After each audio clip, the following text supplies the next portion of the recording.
Hey guys, welcome back to my YouTube channel. I am Jordan with Team J's Classroom Fun. Today I'm excited to share with you some of my favorite books to use for spring read alouds. In addition to sharing my 5 favorite books, I'm also going to be sharing with you some ideas of how you can use these in your classroom along with some ELA standards. So be sure to check this out. Make sure you like this video and make sure you subscribe to my channel so you don't miss any future ideas. Okay, first book we have up today is Goodbye Winter, Hello Spring. This is a great book focusing on obviously the seasons and how we're saying goodbye to one and hello to another. For this one, some ideas of what you could do. You could have students, of course, write their own version of Goodbye Winter, Hello Spring, because they're saying goodbye to things that like happen in the winter and then obviously hello to things that happen in the spring. So kids could come up with their own story version.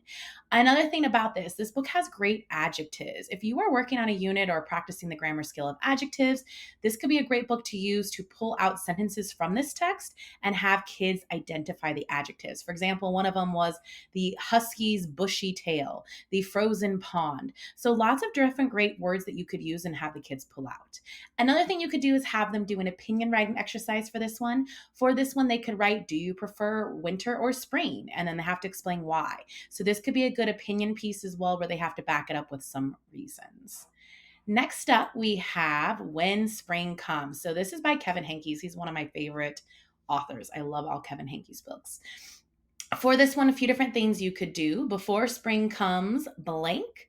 But if you wait, blank. So kids could do their own writing kind of exercise for this, where they're filling in what would happen before spring comes and what could happen if you wait. So they could fill in their own with this. Another thing they could do is they could talk about cause and effect. So they also have some parts in this book where like it starts as a seed and eventually it turns into a plant.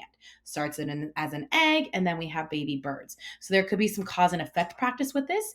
The kids could also write their favorite thing about spring. So in this book, they're going to be listing some different things that happen in the spring, and kids could do a writing response where they write their favorite thing about spring and maybe give some reasons why. Next up, we have the book Singing in the Rain. So this is a book where they do have obviously the song Singing in the Rain. No, I will not sing for you. I'm going to spare you of my singing voice here. So one thing, obviously, you could have the kids sing it. Another thing they could do is work on finding the rhyming words. There's lots of rhyming words in this song.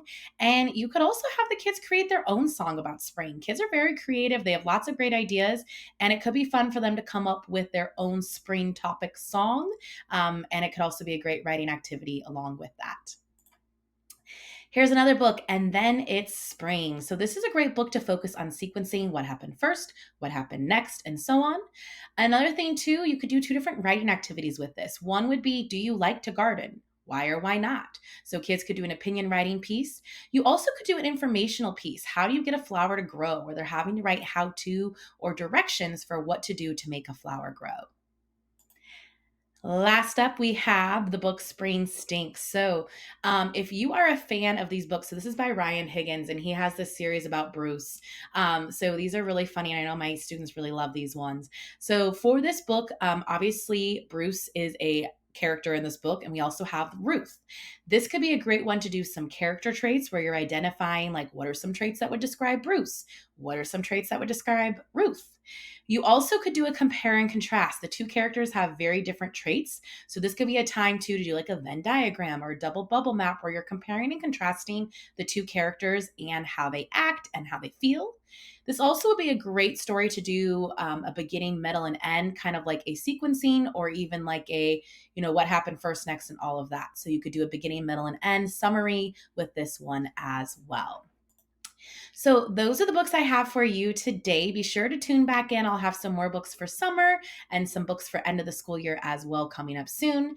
Make sure you like, subscribe, and follow, and I'll be back with more later. Hope you have a great day.